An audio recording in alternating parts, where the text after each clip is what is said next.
Welcome to MRR news. సరైన ఇంటికి సరైన సిమెంట్ ఎంతో ముఖ్యం. విచక్షణతో ఆలోచించండి. రైట్ సిమెంట్ ని ఎంచుకోండి. KCP cement, building the nation since 1958. KCP cement, the right choice. ప్రియమైన సహోదరులారా, ఈనాడు మాచర్ల పట్టణంలో సిపిఐ పార్టీ కార్యాలయం నందు ఎంసిపిఐయు డివిజన్ కమిటీ సమావేశం నిర్వహిస్తుంది. ఈ యొక్క సమావేశానికి ఈ డివిజన్ కమిటీ సభ్యులు మొత్తం కూడా హాజరు కావాలి.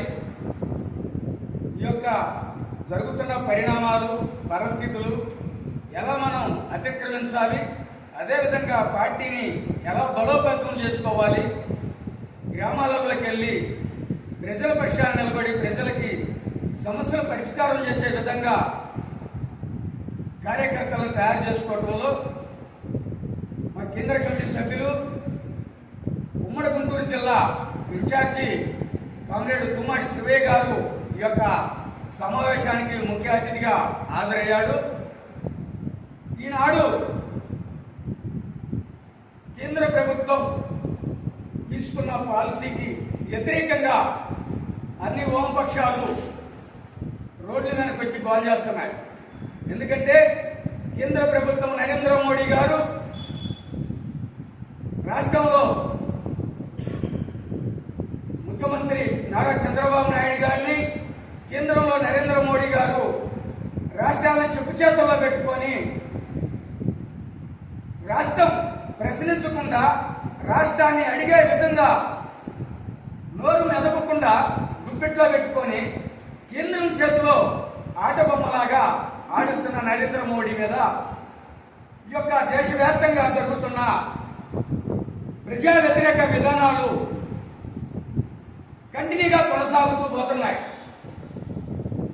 29 రైతుల చట్టాలని కుదించుకొచ్చి 4 నల్ల చట్టాలని తయారు చేయడంలో కేంద్ర ప్రభుత్వం పూర్తిగా నిర్ణయాలు తీసేసుకుంది.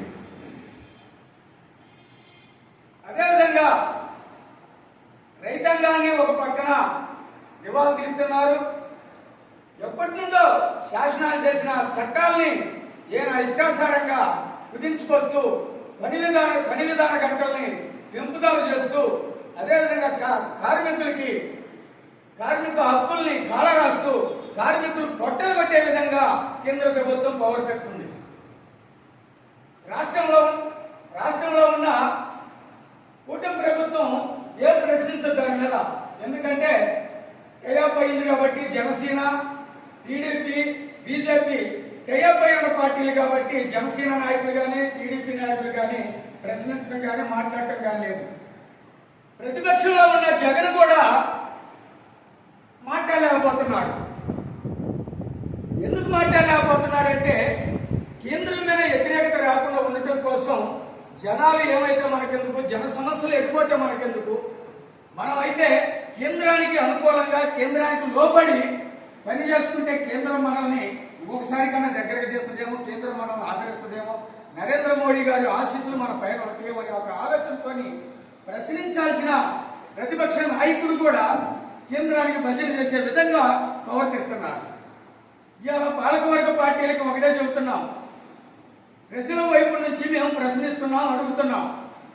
ప్రజల్ని కల్లబల్లి మాటలు చెప్పి మసిపూసి మారినగా చేసి నమ్మించి ఓట్లు వేయించుకున్న దాకా ప్రజలకి అనేకమైన వాగ్దానాలు చేసి ప్రజల పక్షాన్ని నిలబడే వాళ్ళ మాట్లాడుతున్నారు.